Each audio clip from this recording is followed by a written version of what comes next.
Hello दर्शकों, आप सभी का स्वागत है हमारे स्टून्स की रंगीन दुनिया में, जहां आपको हर बार कुछ ना कुछ नया सीखने को मिलेगा। कृपया हमारे चैनल को लाइक, शेयर और सब्सक्राइब करें और पूरी वीडियो जरूर देखें। पहला भाग। गांव के एक छोटे से कोने में रहने वाली संगीता एक गरीब लेकिन हुनरमंद महिला थी। उसका घर मिट्टी और खपरेल का बना था, पर उसकी रसोई में हमेशा स्वाद और खुशबू की गूंज रहती थी। संगीता के हाथों में ऐसा जादू था कि वह साधारण से साधारण सामग्री को स्वादिष्ट व्यंजन में बदल देती थी। संगीता के पति का देहांत कई साल पहले हो चुका था। उसकी दो छोटी बेटियां थीं, जिनकी परवरिश का पूरा भार उसी के कंधों पर था।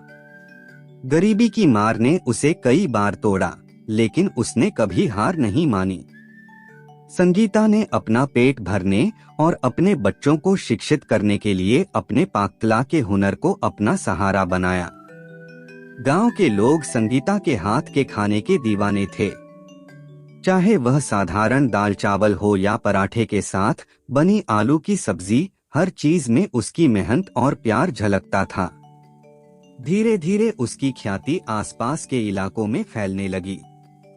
लोग उससे खाने का ऑर्डर देने लगे और उसने अपने छोटे से घर के बाहर एक चूल्हे पर खाना बनाकर बेचना शुरू किया। एक दिन गांव के सरपंच की बेटी की शादी थी। सरपंच ने संगीता को खाना बनाने का काम दिया। संगीता ने अपनी बेटियों की मदद से शादी के लिए तरह तरह के स्वादिष्ट व्यंजन तैयार किए।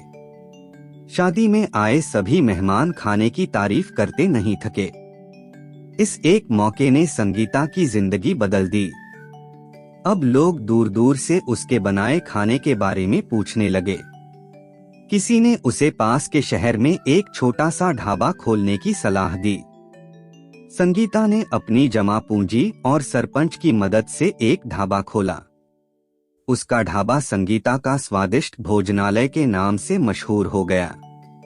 संगीता की मेहनत, उसके हुनर और हिम्मत ने उसे गरीबी से निकालकर एक सम्मानजनक जीवन दिया। उसकी बेटियां अब पढ़ाई में अच्छे अंक ला रही थीं और संगीता के ढाबे की सफलता ने उसे समाज में एक नई पहचान दिलाई।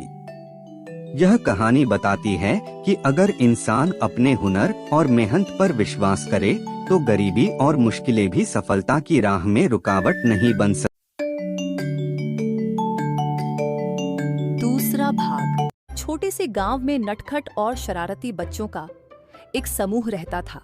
उनमें सबसे शरारती था राहुल, जो हर समय कुछ न कुछ शरारत करने में व्यस्त रहता था। उसकी टोली में और बच्चे थे, रीना और समीर।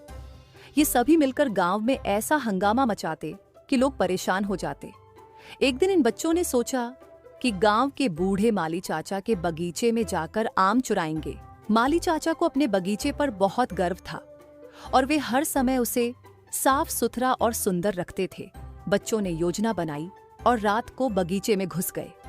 जैसे ही वे पेड़ पर चढ़ने लगे, माली चाचा ने उनकी आहट सुन ली। उन्होंने अपनी लाठी उठाई और बच्चों को डराने के लिए आवाज लगाई, कौन है वहां? बच्चे घबरा गए, लेकिन राहुल ने कहा, घबराने की जरूरत नहीं है, मैं सब संभाल लूंगा। वे सभी चुपचाप झाड़ियों में छिप गए। माली चाचा ने चारों ओर देखा, लेकिन उन्हें कोई नहीं मिला। बच्चे जैसे ही भागने लगे, रीना झाड़ी में फंस गई और माली चाचा ने उन्हें पकड़ लिया। अब सभी बच्चों को माली चाचा के सामने खड़ा होना पड़ा। राहुल ने सच्चाई स्वीकार करते हुए कहा, हमें माफ कर दीजिए चाचा, हम आम खाने के लिए आए थे।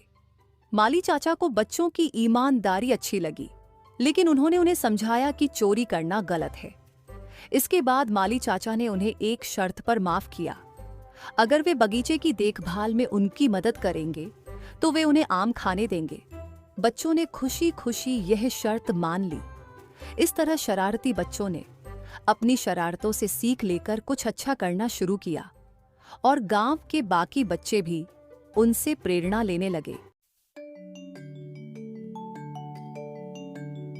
तीसरा भाग। रामलाल एक छोटे से गांव का गरीब किसान था। वह ईमानदार और मेहनती था, लेकिन गरीबी उसके जीवन का हिस्सा थी। उसका पूरा परिवार खेती पर निर्भर था, लेकिन मौसम की मार और बढ़ते कर्ज ने उसकी जिंदगी को कठिन बना दिया था। रामलाल के पास एक छोटा सा खेत था। सुबह से लेकर शाम तक वह खेतों में काम करता, लेकिन फसल कभी अच्छी नहीं होती। कभी बारिश समय पर नहीं होती तो कभी सूखा पड़ जाता। पिछले साल उसने कर्ज लेकर बीज और खाद खरीदी थी, लेकिन फसल इतनी खराब हुई कि वह कर्ज नहीं चुका सका। रामलाल के परिवार में उसकी पत्नी और 2 बच्चे थे। बच्चों की पढ़ाई के लिए पैसे नहीं थे और घर का खर्च चलाना भी मुश्किल हो रहा था। हर दिन रामलाल अपने परिवार की ज़रूरतों के बारे में सोचकर परेशान हो जाता। पिताजी, क्या हम नए कपड़े खरीद सकते हैं? छोटे बेटे ने एक दिन पूछा। रामलाल की आंखों में आंसू आ गए। वह जानता था कि उसके पास बच्चों की छोटी छोटी इच्छाएं पूरी करने के लिए भी पैसे नहीं हैं। एक दिन मौसम अचानक खराब हो गया। तेज आंधी और ओले गिरने लगे। रामलाल की फसल पूरी तरह बर्बाद हो गई। उसकी मेहनत पर पानी फिर गया। वह आसमान की तरफ देखकर रो पड़ा। हे भगवान, मेरी इतनी मेहनत बेकार हो गई। अब मैं अपने परिवार को कैसे पालूंगा? उसने गिड़गिड़ाते हुए कहा। उसी गांव में एक सामाजिक कार्यकर्ता आया जो किसानों की मदद करता था। उसने रामलाल को सरकारी योजनाओं के बारे में बताया और उसकी मदद की। सरकारी मदद से रामलाल को नया बीज और खाद मिला।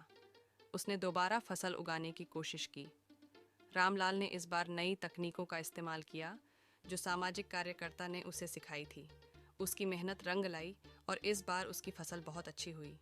उसने न केवल अपना कर्ज चुकाया, बल्कि अपने परिवार के लिए भी सुख सुविधाएं जुटाईं। देखने के लिए धन्यवाद।